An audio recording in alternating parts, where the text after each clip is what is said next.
Hello friends, स्वागत है आपका हमारे अपने यूट्यूब चैनल में। फ्रेंड्स, मैं आज आपको एक टॉपिक बताने जा रहा हूँ जिसका नाम है TLM, टीचिंग लर्निंग मटेरियल। तो आपको पता है शिक्षण अधिगम सामग्री के बारे में आपने BTC और BEd में पढ़ा होगा, फिर भी मैं आपको कुछ बताना चाहता हूँ जो इम्पोर्टेंट है टेट के लिए भी, सुपर टेट के लिए भी। CTET में ऐसे क्वेश्चंस तो बहुत कम उठाए जाते हैं, इससे जो भी पेडागॉजी क्वेश्चन उठाए जाते हैं इससे, पर टेट और सुपर टेट के लिए इम्पोर्टेंट है। और ये मैं बताने वाला हूँ, मैंने खुद इसकी स्टडी की है, मैं उसी नोट से आपको भी पढ़ाऊँगा और आई होप भी ये आपके लिए काफ़ी हेल्पफुल होगा। तो आइए शुरू करते हैं। तो चलिए शुरू करते हैं अपना टॉपिक, TLM शिक्षण अधिगम सामग्री। देखिए, TLM की जो फुल फॉर्म होती है उसे कहते हैं टीचिंग लर्निंग मटेरियल, ठीक, जिसे हिंदी में कहते हैं शिक्षण अधिगम सामग्री। इसमें सबसे इम्पोर्टेंट बात ये है, इम्पोर्टेंट फैक्ट ये है कि शिक्षण जो TLM है तो उसके जो जनक हैं वो फ्रॉबेल को माना जाता है, ठीक। फ्रॉबेल को शिक्षण अधिगम सामग्री का जनक माना जाता है।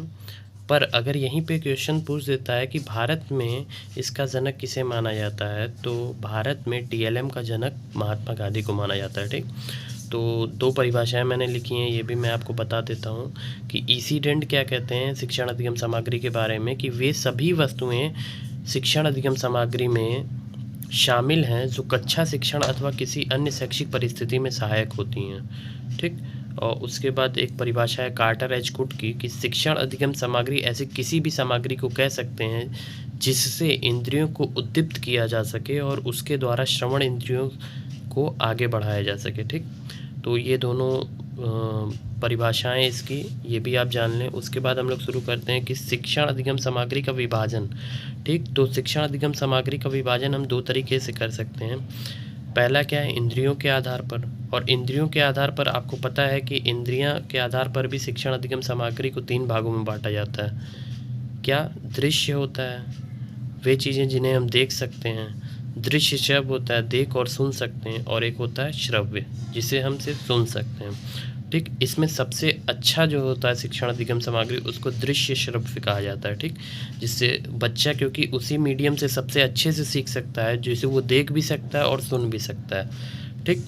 तो आइए बताते हैं आपको कि इंद्रियों के आधार पर 3 भागों में बांटा गया है और प्रेक्षण के आधार पर इसे 2 प्रकार से बांटा गया है, ठीक। तो एक है प्रक्षेपित और एक है अप्रक्षेपित, ठीक।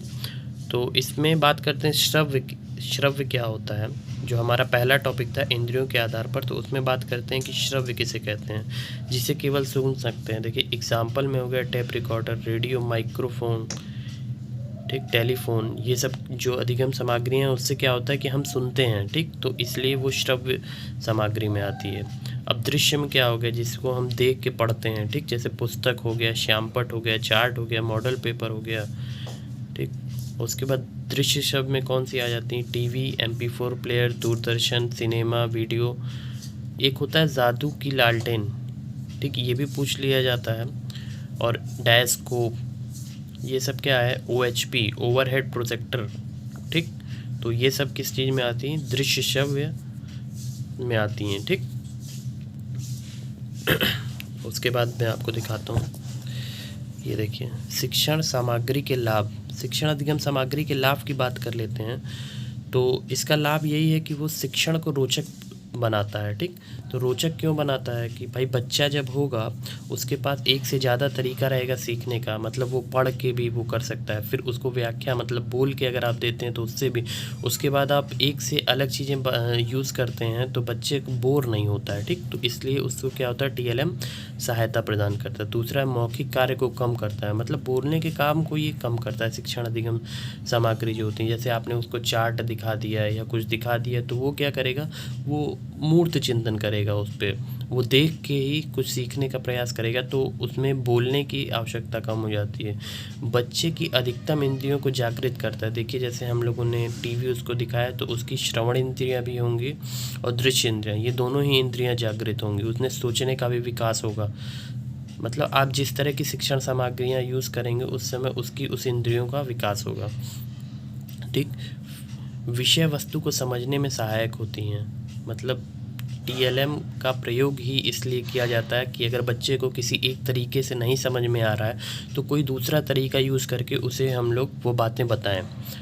उसके बाद क्या है, कला शिक्षण को सजीव व वास्तविक बनाने में सहायक होती हैं। ठीक, मतलब जो नॉर्मल कला शिक्षण होता है, जैसे जो पेंटिंग होती हैं, वो क्या करता है कि अगर हम पेंटिंग को हम दिखाएंगे बच्चों को तो बच्चे क्या करेंगे, उस पेंटिंग को सोचेंगे, फिर वो खुद बनाएंगे। उसमें क्या होता है, बच्चे जो उनके खुद के दिमाग में होता है, जो उनकी मतलब खुद की सोच होती है, वो चित्र के माध्यम से वो उसको व्यक्त करते हैं।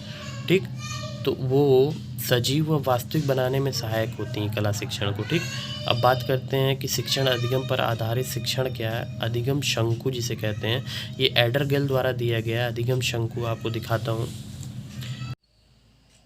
और ये है अपना अधिगम शंकु। तो इसमें एडगर गिल ने क्या कहा कि हम उनके शंकु में ऊपर से नीचे आते हैं तो अधिगम हमारा ज़्यादा प्रभावशाली होता है, और जैसे ही हम यहाँ नीचे से ऊपर जाते हैं तो अधिगम क्या होता है, वो कम प्रभावशाली होता है। ऐसा क्यों होता है कि इन्होंने सबसे ऊपर वो लिखा है मौखिक सामग्री को। तो मौखिक सामग्री आप में मतलब जैसे बोलकर पढ़ाना हुआ, या तो किसी चीज़ को हम बोल रहे हैं, बच्चा उतार रहा है, तो ये सब क्या होता है, जब इस तरीके से हम बच्चे को समझाते हैं तो उसको कम समझ में आता है। ठीक, या उसके नीचे अचल सामग्री जैसे ब्लैक बोर्ड, चार्ट हो गया, फिर नीचे पोस्टर डिस्प्ले हो गया, इसमें चॉक वॉक भी आते हैं इन दोनों में।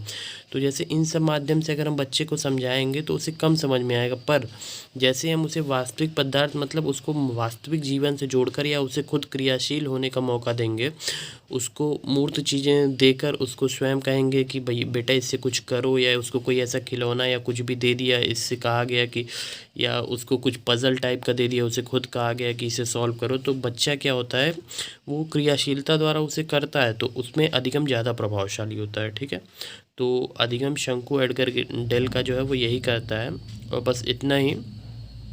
इसमें कभी कभार क्वेश्चन पूछ लिया जाता है। ठीक, तो ऐसे ही मैं आप लोग के लिए धीरे धीरे एक एक टॉपिक कवर करूँगा। Thank you.